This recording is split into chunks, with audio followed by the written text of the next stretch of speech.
আসসালামু আলাইকুম ওয়া রাহমাতুল্লাহি ওয়া বারাকাতুহু। ভালো আছেন আপনারা?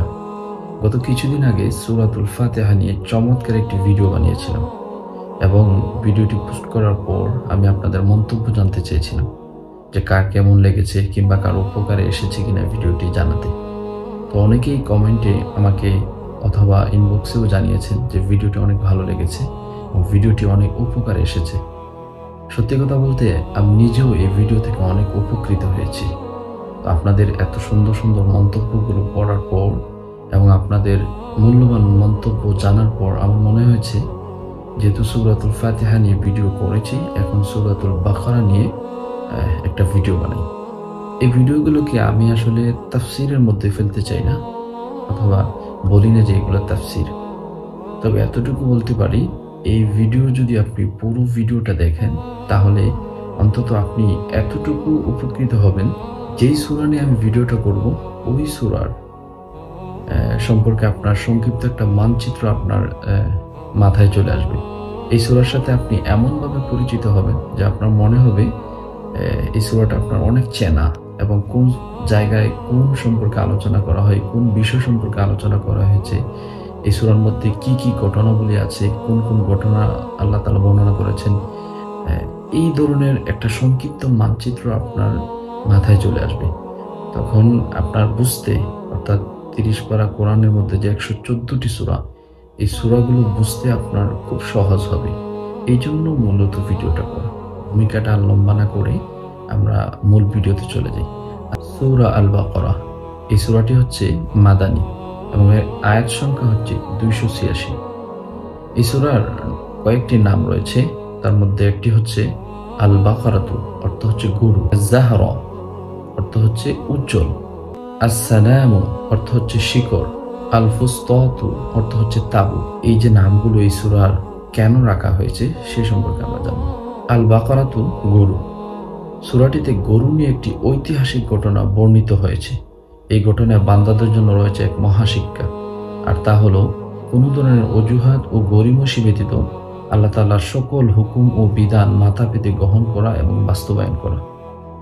2 নম্বর হচ্ছে আজ-জাহরা অর্থাৎ উজ্জ্বল। এই সূরা উভয় জাহানের হেদায়েতের পথ আলোকিত করে, তাই এই সূরার নাম হচ্ছে জাহরা। 3 নম্বর হচ্ছে আস-সালাম অর্থাৎ শিখর। কোনো বস্তুর শ্রেষ্ঠ কিংবা সর্বোচ্চ অংশকে বলা হয় আস-সালাম, যেমন সানামুল জামালি মানে উটের পিঠের সর্বোচ্চ অংশ তথা উটের কুজ, সানামুল কওমি মানে গোত্রের সবচেয়ে সম্মানিত ব্যক্তি কিংবা গোত্রপ্রধান। মুসলিম উম্মাহর পরম কল্যাণ ও সাফল্যের জন্য আল্লাহ প্রদত্ত মানহাজ ও কর্মপদ্ধতির বিস্তারিত বিবরণ সবচেয়ে বেশি এসেছে এই সূরায়। তাই মর্যাদার বিচারে এটি সানামুল কোরআন বা কোরআনের সর্বোচ্চ চূড়ার মতো। আল ফুসতাতু তাবু, এই সূরাটি কেন্দ্রীয় সামরিক তাবুর মতো। সেনা প্রধানের তাবু থেকে যেমন নির্দেশ ও নির্দেশনা আসে, তেমনি এই সূরাও উম্মাহকে হুকুম, মাহকাম ও বিধিবিধান প্রদান করে। তো এই সূরার গুরুত্ব এখন আমরা জানব। সাইয়্যিদুনা আবু উমামা বাহিলী রাদিয়াল্লাহু তাআলা আনহু বলেন, রাসূলুল্লাহ সাল্লাল্লাহু আলাইহি সাল্লাম ইরশাদ করেন, তোমরা কোরআন তিলাওয়াত করো, কারণ কিয়ামতের দিন কোরআন তিলাওয়াতকারীর জন্য সুপারিশ করবে। তোমরা উজ্জ্বল 2টি সূরা বাকারা ও আলে ইমরান তিলাওয়াত করো। কিয়ামতের দিন সূরা 2টি এমনভাবে আবির্ভূত হবে যেন তারা 2 খণ্ড মেঘ কিংবা 2টি ছায়া বিস্তারকারী আড়াল কিংবা 2 ঝাঁক ডানা মেলা পাখি। তারা উভয়ই তাদের তিলাওয়াতকারীর জন্য সুপারিশ করবে। তোমরা সূরা বাকারা পড়ো, এই সূরাকে আঁকড়ে ধরা বরকতের কাজ এবং পরিত্যাগ করা আফসোসের কারণ। জাদুকরেরা এই সূরার মোকাবেলা করতে পারে না। সুবহানাল্লাহ। এই হাদিসের মধ্যে আমরা জানতে পারলাম যে জাদুকররা সূরাতুল বাকারার কোনো মোকাবেলা করতে পারে না। আপনাকে যদি জাদু করা হয় বা জাদু সংক্রান্ত কোনো সমস্যার মধ্যে পড়েন, আপনি সবচেয়ে বেশি বেশি করে সূরাতুল বাকারা পড়বেন, দেখবেন ইনশাআল্লাহ আপনি জয়ী হবেন, আপনার উপর জাদুকররা জয়ী হতে পারবে না। এরপর এই সূরার মধ্যে একটি আয়াত আছে, এই আয়াতের আলাদা করে ফজিলত বর্ণনা করা হয়েছে, আয়াতুল কুরসির ফজিলত। আয়াতুল কুরসি কোরআনের সর্বোত্তম আয়াত। সাইয়্যিদুনা আবু উমামা বাহিলী রাদিয়াল্লাহু তাআলা আনহু বলেন, রাসূলুল্লাহ সাল্লাল্লাহু আলাইহি সাল্লাম ইরশাদ করেন, যে ব্যক্তি প্রতি ওয়াক্ত ফরজ সালাতের পর আয়াতুল কুরসি তিলাওয়াত করে তার জান্নাতের প্রবেশে কেবল মৃত্যুই বাধা হয়ে থাকে। এরপর এই সূরার মধ্যে আরো 2টি ফজিলতপূর্ণ আয়াত আছে, অর্থাৎ এই সূরার শেষ 2 আয়াত। এই শেষ দুই আয়াতের আলাদা ফজিলত বর্ণনা করা হয়েছে। রাসূলুল্লাহ সাল্লাল্লাহু আলাইহি সাল্লাম ইরশাদ করেন, যে ব্যক্তি রাতে সূরা বাকারার শেষ দুটি আয়াত তিলাওয়াত করে তা তার জন্য যথেষ্ট হয়ে যায়। হাফিজ ইবনে হাজার রাহিমাহুল্লাহ বলেন, এই দুটি আয়াত তাকে জিন ও ইনসানের অনিষ্ট থেকে হেফাজত করবে, কিয়ামুল লাইলের ফজিলত অর্জনের জন্যও যথেষ্ট হবে, সওয়াব ও প্রতিদান লাভের জন্যও যথেষ্ট হবে। সূরা শুরু হয়েছে কোরআনে বর্ণিত মুমিনের প্রথম গুণটি দিয়ে, অর্থাৎ আল্লাযীনা ইউমিনুনা বিল গায়ব, যারা গায়বকে বিশ্বাস করে। আর শেষও হয়েছে একই গুণের মাধ্যমে, যেমন আমানার রাসূলু বিমা উনজিলা ইলাইহি মির রাব্বিহি ওয়াল মুমিনুন, অর্থাৎ রাসূল তার প্রতি তার রবের পক্ষ থেকে যা নাজিল হয়েছে তাতে ঈমান এনেছেন এবং মুমিনগণও ঈমান এনেছে। এটিও গায়বের প্রতি ঈমান, কারণ গায়বের প্রতি ঈমানই দ্বীনের মূল ভিত্তি। এই ঈমানই শিকড়। এই ঈমানের শিকড় যখন বান্দার অন্তরের জমিতে পতিত হয়, বান্দার মন ধীরস্থির ও প্রশান্ত হয়ে ওঠে। সে আল্লাহর ওয়াদাসমূহকে সত্যায়ন করে, আল্লাহর আযাবকে ভয় করে, তাকদীরের ফয়সালার উপর সবর করে। এভাবে সে আল্লাহওয়ালা বান্দা হয়ে ওঠে, যেমনটি আল্লাহ রাব্বুল আলামিন ভালোবাসেন। এই সূরাটির কেন্দ্রীয় বিষয়বস্তু আল্লাহর নির্দেশিত মানহাজ ও কর্মপন্থা অনুসারে আল্লাহর প্রতিনিধি রূপে আল্লাহর জমিনে আল্লাহর রাজত্ব প্রতিষ্ঠা। এই সূরা উক্ত মাকসাদ ও মানহাজ এবং লক্ষ্য ও কর্মপদ্ধতি অনুপম এক বিন্যাসে অসাধারণ এক ধারায় উপস্থাপন করেছে, যা সহজেই হৃদয়ে তুলা দেয় এবং বুদ্ধিবৃত্তিকে জাগিয়ে তোলে। এই সূরার আলোচ্য বিষয়। সূরার শুরুতে মানুষকে তিন ভাগে ভাগ করা হয়েছে: মুমিন, কাফির ও মুনাফিক।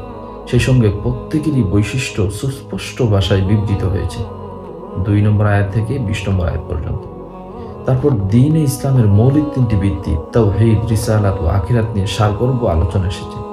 তাওহীদ, রিসালাত ও আখিরাতের শক্তিশালী প্রমাণ উপস্থাপন করা হয়েছে এবং কাফেরদের প্রতি চ্যালেঞ্জ ছুড়ে দেওয়া হয়েছে। সুবহানাল্লাহ। আয়াত 21 থেকে 29 পর্যন্ত। পৃথিবীতে আল্লাহর খেলাফত ও প্রতিনিধিত্বের ইতিহাস ও অভিজ্ঞতা। আল্লাহ রাব্বুল আলামিন মানব জাতিকে পৃথিবীতে পাঠিয়েছেন তার খলিফা ও প্রতিনিধি রূপে। আল্লাহর জমিনে তার আল্লাহর বিধান বাস্তবায়ন করবে, আল্লাহর রাজত্ব কায়েম করবে। মানব সৃষ্টির সূচনা লগ্নে আল্লাহ তাআলা ফেরেশতাগণকে বলেন, ইন্নী জাঈলুন ফিল আরদি খলিফা, আমি পৃথিবীতে প্রতিনিধি সৃষ্টি করতে যাচ্ছি। আলোচ্য সূরায় এই প্রতিনিধিত্বের ইতিহাস ও অভিজ্ঞতার 3টি বিশেষ পর্যায় উল্লেখ করা হয়েছে। প্রথম অভিজ্ঞতা। আলোচ্য সূরাটি পৃথিবীতে আল্লাহর খেলাফা এবং প্রতিনিধিত্বের প্রথম অভিজ্ঞতাকে দৃষ্টান্ত রূপে পেশ করছে, আর তা হলো সাইয়্যিদুনা আদম আলাইহিস সালামের ইতিহাস। প্রথম মানব আদম আলাইহিস সালামের মাধ্যমেই পৃথিবীতে শুরু হয়েছে মানব জাতির প্রতিনিধিত্বের ইতিহাস। এই ইতিহাসের পথ ধরে আমাদের সামনে উঠে আসে মানব জাতির সঙ্গে ইবলিশের আদিম শত্রুতার কথা। ইবলিশ ও তার চেলা চামুন্ডুরা আদম সন্তানদের পথভ্রষ্ট করার কোনো সুযোগই হাতছাড়া করে না। প্রতিটি মুহূর্তে তারা মানব জাতির বিরুদ্ধে ষড়যন্ত্র করে যায়। তাই জন্মের পর থেকেই মানুষ ইবলিশ ও তার অনুসারীদের বিরুদ্ধে এক মরণপণ যুদ্ধে জড়িয়ে পড়ে। এই লড়াইয়ে বিজয়ী হওয়ার একমাত্র উপায় আল্লাহ রাব্বুল আলামিনের নিঃশর্ত আনুগত্য করা এবং তার আদেশ নিষেধ মেনে চলা। আয়াত 30 থেকে 39। দ্বিতীয় অভিজ্ঞতা। আলোচ্য সূরাটি পৃথিবীতে আল্লাহর প্রতিনিধিত্বের দ্বিতীয় আরেকটি অভিজ্ঞতা তুলে ধরে, আর তা হলো বনী ইসরাইলের ইতিহাস। কিভাবে আল্লাহ তাআলা তাদেরকে ভরপুর নিয়ামত দান করেন, সমকালীন অন্যান্য সকল জাতির উপর শ্রেষ্ঠত্ব প্রদান করেন, তাদের মাঝে অসংখ্য নবী প্রেরণ করেন, তাদের জন্য খুলে দেন অগণিত দয়া ও অনুগ্রহের দরজা। আর এই সব কিছুর বিপরীতে তারা কিভাবে কুফর, নাফরমানি ও পাপাচারের পথে হাঁটে, কিভাবে তারা আমানতের খেয়ানত করে এবং দায়িত্বভার বহনে ব্যর্থতার পরিচয় দেয়। আয়াত 40 থেকে 123 পর্যন্ত এই আলোচনা এসেছে। তৃতীয় অভিজ্ঞতা। সূরাটি পৃথিবীতে আল্লাহর প্রতিনিধিত্বের একটি সফল অভিজ্ঞতাও তুলে ধরে, আর তা হলো আবুল আম্বিয়া সাইয়্যিদুনা ইব্রাহিম আলাইহিস সালামের ইতিহাস। তিনি ছিলেন আল্লাহর একজন আদর্শ ও সফল প্রতিনিধি। তিনি তার উপর অর্পিত আমানত যথাযথভাবে আদায় করেন এবং সকল চ্যালেঞ্জের সফল মোকাবিলা করেন।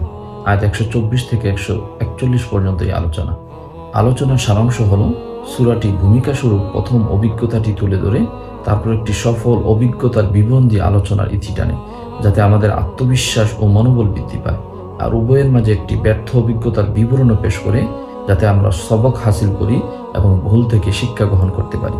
এই পর্যন্ত ছিল সূরাটির প্রথম পারার আলোচনা। মানহাজ ও সংবিধান। সূরাটির দ্বিতীয় পারা উম্মাহর জীবন পরিচালনার মানহাজ ও সংবিধান সুস্পষ্ট ভাষায় তুলে ধরার প্রয়াস পেয়েছে, যাতে পৃথিবীতে আল্লাহর খেলাফত যথাযথভাবে বাস্তবায়ন করা যায়। আর এই মানহাজ ও সংবিধান উম্মাহর অবস্থার বিভিন্ন পর্যায় এবং উম্মাহর সদস্যদের স্বভাব প্রকৃতির সঙ্গে সঙ্গতি রেখে নিম্নরূপে বিন্যস্ত হয়েছে।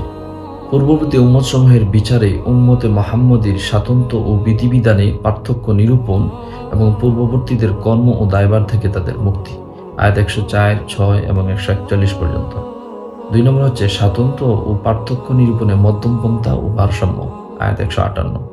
প্রায়োগিক পরীক্ষার মাধ্যমে আনুগত্য যাচাই। 142 থেকে 150। মানহাজ, আইন ও সংবিধানের বিস্তারিত বিবরণ। পৃথিবীর সকল পবিত্র বস্তু ও উত্তম বস্তু হালাল ঘোষণা, তবে যেগুলো ব্যতিক্রম ও হারাম ঘোষণা করা হয়েছে সেগুলো ব্যতীত। আয়াত 172 থেকে 173। ফৌজদারি আইন। আয়াত 178 থেকে 179। ওসিয়তের গুরুত্ব। আয়াত 180 থেকে 182। ইবাদত বিষয়ক আহকাম অর্থাৎ সিয়াম। আয়াত 183 থেকে 187। জিহাদ ও যুদ্ধ বিষয়ক আইন। আয়াত 190 থেকে 218। হজের বিধান। আয়াত 189 থেকে 203। পারিবারিক আইন, বিবাহ। আয়াত 221। ইলা। আয়াত 226। তালাক। আয়াত 227 থেকে 232। খোলা। আয়াত 229। তালাকপ্রাপ্তা ও বিধবার ইদ্যত। আয়াত 228, 234। ভরণ পোষণ ও উপহার। আয়াত 236, 237, 240 এবং 241। শিশুর দুধ পান। আয়াত 233। মাসিক ঋতুস্রাব। আয়াত 222 থেকে 223। এখন এখানে কয়েকটি শব্দ উল্লেখ করা হয়েছে আরবিতে, যেগুলো সম্পর্কে অনেকেই বুঝতে পারবেন না, সেগুলো আমি একটু বুঝিয়ে দিচ্ছি। যেমন ইলা বলা হয়েছে। এখন ইলা মানে কি? ইলা মানে হচ্ছে স্ত্রী গমন না করার শপথ করা। 4 মাস বা তার চেয়ে বেশি সময় স্ত্রী গমন না করার শপথ করাকে শরীয়তের পরিভাষায় ইলা বলা হয়। শপথ অনুযায়ী 4 মাসের মধ্যে স্ত্রী সহবাস না করলে 4 মাস অতিবাহিত হওয়া মাত্রই তালাক দেওয়া ব্যতীত স্ত্রীর উপর 1 তালাক বাইন পতিত হয়ে যায়। 4 মাসের মধ্যে সহবাস করে ফেললে কসম ভঙ্গের কাফারা দিতে হবে, তালাক পতিত হবে না। 2 নম্বর হচ্ছে খোলা। মোহর বা কিছু অর্থ সম্পদের বিনিময়ে স্ত্রী স্বামীর নিকট তালাক চাইতে পারে। শরীয়তের পরিভাষায় এটিকে খোলা বলা হয়। তারপর হচ্ছে ইদ্যত। স্বামীর মৃত্যু বা তালাকের পর যে সময়সীমার মধ্যে স্ত্রীর জন্য অন্য কোনো বিবাহ বৈধ নয়, এই সময়সীমাকে ইদ্যত বলে। ভেবে দেখুন সূরার বিষয়বস্তু উপস্থাপনের ক্রমবিন্যাসটি কত অসাধারণ। স্বাতন্ত্র্য ও পার্থক্য নিরূপণ। ফাওয়াল্লি ওয়াজহাকা শাতরাল মসজিদিল হারাম, সুতরাং তুমি মসজিদুল হারামের দিকে মুখ ফেরাও। স্বাতন্ত্র্য ও পার্থক্য নিরূপণে ভারসাম্য। ইন্না সাফা ওয়াল মারওয়াতা মিন শাআইরিল্লাহ, নিশ্চয়ই সাফা ও মারওয়া আল্লাহর নিদর্শন সমূহের অন্তর্ভুক্ত। সুতরাং যে ব্যক্তি কাবাগৃহের হজ কিংবা উমরা সম্পন্ন করে এই দুটির মাঝে সাই করলে তার কোনো গুনাহ হবে না। কোনো দিকে মুখ করাই আসল কথা নয়। লাইসাল বিররা আন তুওয়াল্লু উজুহাকুম কিবালাল মাশরিকি ওয়াল মাগরিব ওয়ালাকিন্নাল বিররা মান আমানা বিল্লাহ ওয়াল ইয়াউমিল আখির ওয়াল মালাইকাতি ওয়াল কিতাবি ওয়ান নাবিয়্যিন। পূর্ব ও পশ্চিম দিকে তোমাদের মুখ করাতে কোনো সওয়াব নেই, বরং সওয়াব আছে কেউ আল্লাহ, আখিরাত, ফেরেশতা, কিতাব ও নবীদের প্রতি ঈমান আনলে। আইন ও বিধানসমূহের আলোচনা স্বতন্ত্র ও বিন্যস্ত না হয়ে অবিন্যস্ত কেন? প্রথমে এসেছে ফৌজদারি আইন, তারপর ইবাদত বিষয়ক আহকাম। ইবাদত বিষয়ক বিধিবিধানগুলো আলাদাভাবে আলোচিত হয়নি, বরং ফৌজদারির আইনের সঙ্গে আলোচিত হয়েছে। আর তা এই বিষয়ে জোর দেওয়ার জন্য যে আল্লাহ প্রদত্ত শরিয়া মানব জীবনের পূর্ণাঙ্গ সংবিধান। এটি জীবনের সবগুলো দিক নিয়েই আলোচনা করে। ব্যক্তি, পরিবার, সমাজ, রাষ্ট্র কিছুই শরিয়ার আওতার বাইরে নয়। তারপর সূরাটি তালুত ও জালুতের ইতিহাস আমাদের সামনে পেশ করে, যেখানে বনী ইসরায়েলের 2টি সম্প্রদায়ের কাহিনী বলা হয়, যাদেরকে পৃথিবীতে আল্লাহর বিধান প্রতিষ্ঠার দায়িত্ব দেওয়া হয়েছিল। প্রথম সম্প্রদায় তাদের উপর অর্পিত দায়িত্ব পালনে ব্যর্থ হয়, কারণ তারা তাদের নবীর নির্দেশ অমান্য করে এবং দুশমনের ভয়ে ভীত হয়ে জিহাদ করতে অস্বীকার করে। তারা সংখ্যাধিক্য এবং বাহ্যিক শক্তিকেই জয় পরাজয়ের মানদণ্ড হিসেবে গ্রহণ করেছিল এবং ঈমানী শক্তি ও আল্লাহর নুসরতের কথা ভুলে গিয়েছিল। আর দ্বিতীয় সম্প্রদায় তাদের দায়িত্ব পালনে সফল হয়, কারণ তারা সৎ ছিল, সাহসী ছিল, তাদের অন্তরে সুদূর ঈমান ছিল, তারা নবীর আনুগত্যে অবিচল ছিল, সর্বপ্রতি আল্লাহর প্রতি তাওয়াক্কুল তাদের বিজয় নিশ্চিত করেছিল। এই ইতিহাস থেকে স্পষ্ট হয়ে যায় শরিয়া প্রতিষ্ঠার জন্য জিহাদ ও লড়াইয়ের গুরুত্ব অপরিসীম, আর বিধু ও কাপুরুষরা আল্লাহর দেয়া আমানত ও দায়িত্ব পালনের উপযুক্ত নয়। তারপর ইসলামী অর্থনীতির আলোচনা আসে। অর্থব্যবস্থা কোনো কোনো বিষয়ে স্বল্প পরিসরে খোলাখুলি আলোচনা হয়। বিশেষ করে সুদের ব্যাপারে কঠিন হুঁশিয়ারি উচ্চারণ করা হয়, কারণ সুদ মহা জঘন্য কবিরা গুনাহ। আয়াত 195, 215, 245, 254, 261 এবং 283। আনুষঙ্গিক কিছু জেনে নেই। এই সূরা মুমিনদের হৃদয়কে দৃঢ় করে এবং অন্তরে আল্লাহর প্রতি ইয়াকিন সৃষ্টি করে। যাতে তারা সফলভাবে আখিরাতের সফর পূর্ণ করতে পারে।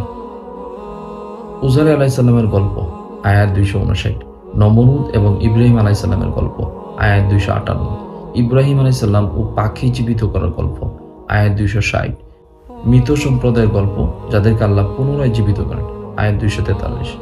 এই সবগুলো গল্প আল্লাহর অপরিসীম শক্তির কথা মনে করিয়ে দেয় তার মৃতকে জীবিত করার কুদরতের কথা। আমরা বুঝতে পারি আল্লাহ রাব্বুল আলামিন অসীম শক্তির আধার, তিনি যাই ইচ্ছা করতে পারেন। ইসলাম কেবল কোনো বস্তু হারাম করেই ক্ষান্ত হয় না, এর উত্তম হালাল কোনো বিকল্প তুলে ধরে। যেমন সুদের আয়াতের পাশাপাশি ব্যবসা, দান সাদাকা, অর্থনৈতিক প্রবৃদ্ধি, ঋণ প্রদান ইত্যাদির আলোচনা এসেছে। সূরা বাকারা কোরআনের একমাত্র সূরা যেটিতে ইসলামের সবগুলো আরকানের আলোচনা এসেছে, যেমন শাহাদাতাইন, সালাত, যাকাত, সওম এবং হজ। কোরআনের প্রথম যে গুণটি আল্লাহ তাআলা বর্ণনা করেছেন তা হলো লা রাইবা ফি, এই কিতাবে কোনো সন্দেহ নেই।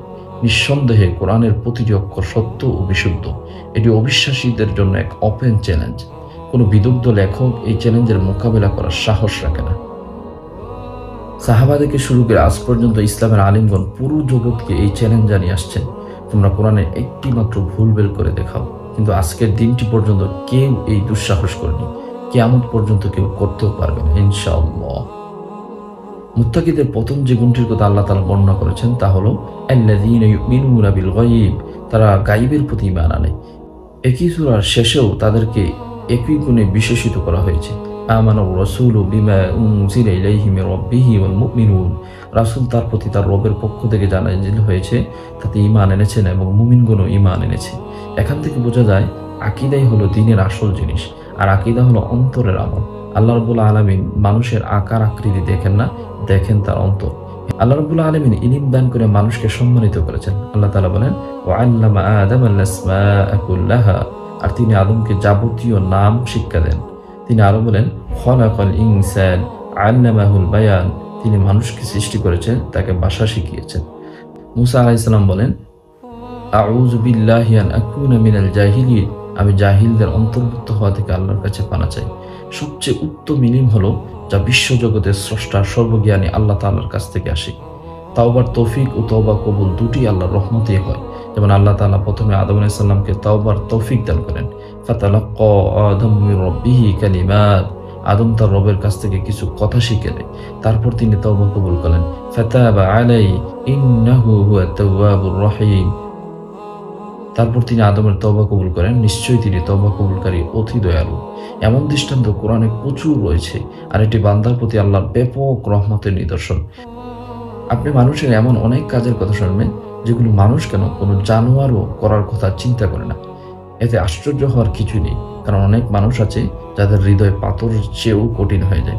আল্লাহ তাআলা বলেন সুম্মা কাসাত কুলুবুকুম মিন বাদি যালিক ফাহিয়া কাল হিজারাতি আও আশাদ্দু কাসওয়া, এরপর তোমাদের অন্তর কঠিন হয়ে গেল, যেন তা পাথর কিংবা পাথরের চেয়েও কঠিন।